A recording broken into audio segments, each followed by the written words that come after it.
अब क्या होगा? मैं इस महामारी से मुक्त कैसे होऊंगा? क्या मुझे तो कोरोना नहीं होगा ना?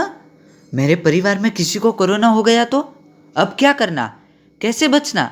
इस भय का निवारण कैसे करना?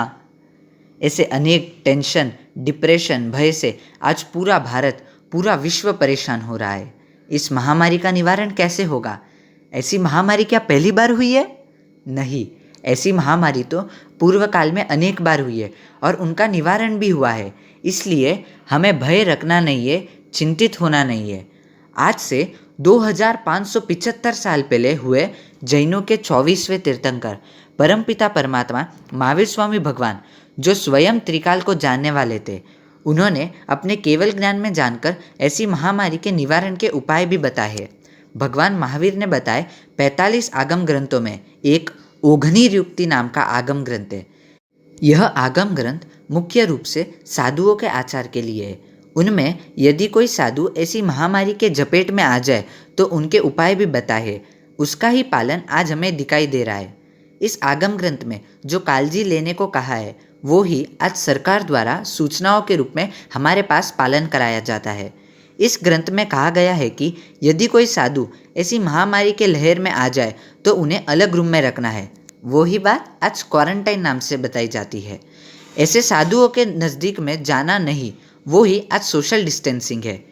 ऐसे रोगी महात्माओं को छूना नहीं, छूना ही पड़े तो हाथ में ग्लव्स पहन के छूना, वो ही आज पीपीई किट है।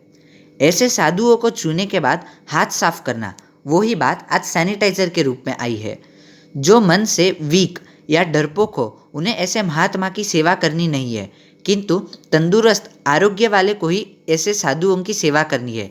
आज जो इम्यूनिटी बढ़ाने के बात की जाती है वो ही है ना? जी हाँ, ऐसी बीमारी वाले व्यक्ति को या साधु को भिक्षा के लिए जाना नहीं है।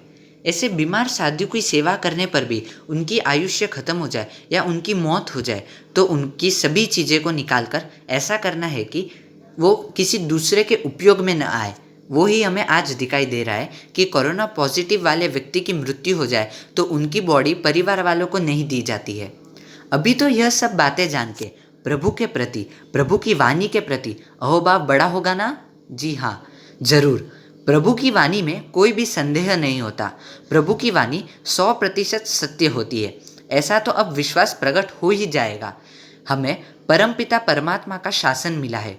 साक्षात प्रभु की वाणी आगमों के रूप में हमें मिली है। पंच महाव्रतधारी सुविशुद्ध संयमी महात्मा हमें मिले हैं। तो अब डरना क्यों, हैरान क्यों होना, परेशानी किस बात की? हमें प्रिकॉशन सभी रखने हैं। प्रभु ने बताई हुई उपरोक्त सभी बातों का पालन अवश्य करना है, लेकिन डरना घबराना नहीं है। कहीं पे भी नहीं, किसी से भी नहीं। जो डरते हैं, घबराते हैं, उन्हें ज़्यादा तकलीफ हो सकती है। जिन शासन के शेर युग प्रधान आचार्य सम पन्यास श्री चंद्रशेखर विजय जी महाराज साहब के शिष्य रत्ता, हमारे परोपकारी, हमारे आत्मशुद्धि परिवार के प्रेरणादाता, जिन शासन शेर के अंश परम पूज्य आचार्य श्री मेघदर्शन सुरेश्वर जी महाराज साहब द्वारा हमें उपरोक्त सभी बातें प्राप्त हुई है। कोरोना वायरस की लहर में आज कई जैन परिवार भी आ चुके हैं। कई श्रावक श्राविका इस महामारी से आज पीड़ित है, लेकिन हमें घबराना डरना नहीं है। पूर्व काल में भी ऐसी महामारियाँ आई थी, तब अलग अलग महापुरुषों ने अलग अलग स्तोत्रों की रचना करके सभी को महामारी की बड़ी आपत्ति में से उभार लिया था।